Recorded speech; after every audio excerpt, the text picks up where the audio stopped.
Мы работаем для вас. Поддержи наш проект. Не забудь поставить лайк этому видео, подписаться на канал и включить уведомления.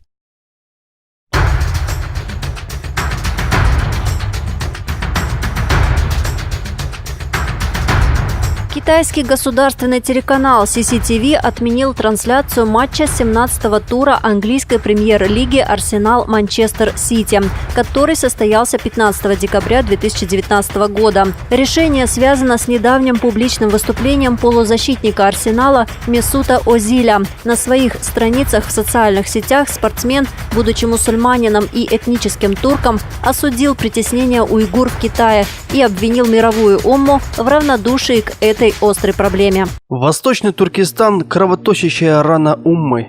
Уйгуры – воины, сопротивляющиеся преследованиям, славные верующие, в одиночку противостоящие тем, кто силой отталкивает людей от ислама. В Китае сжигается Коран, закрываются мечети, запрещены медресе, религиозных ученых убивают одного за другим. Несмотря на все это, мусульмане молчат.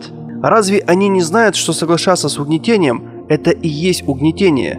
Достопочтенный Али, зять пророка Мухаммада, мир ему, говорил: «Если вы не можете остановить несправедливость, то, по крайней мере, расскажите о ней».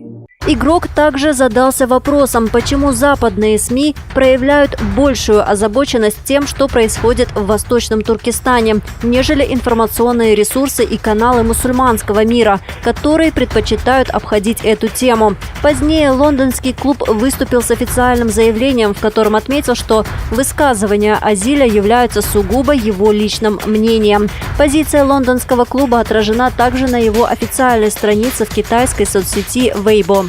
Арсенал – организация, находящаяся абсолютно вне политики. Министерство иностранных дел КНР со своей стороны предложило Месуту Озилю посетить Синьцзянь-Уйгурский автономный район и убедиться, что там все в порядке. В Пекине заявили, что чемпиона мира 2014 года в составе сборной Германии ввели в заблуждение фейковыми новостями. Однако то, что мусульмане в КНР все последние годы массово подвергаются жестоким репрессиям, преследованиям и пыткам в специальных концлагерях, даже смертельным, широко известный, подтвержденный документально и со слов свидетелей факт. По версии Пекина, в так называемых лагерях перевоспитания реализуются добровольные образовательные программы. Тем временем попавшие в СМИ официальные китайские бумаги рассказывают о жутких тюрьмах, где насильно удерживаются более 1 миллиона человек, арестованных без суда, просто из-за их религиозной и этнической принадлежности.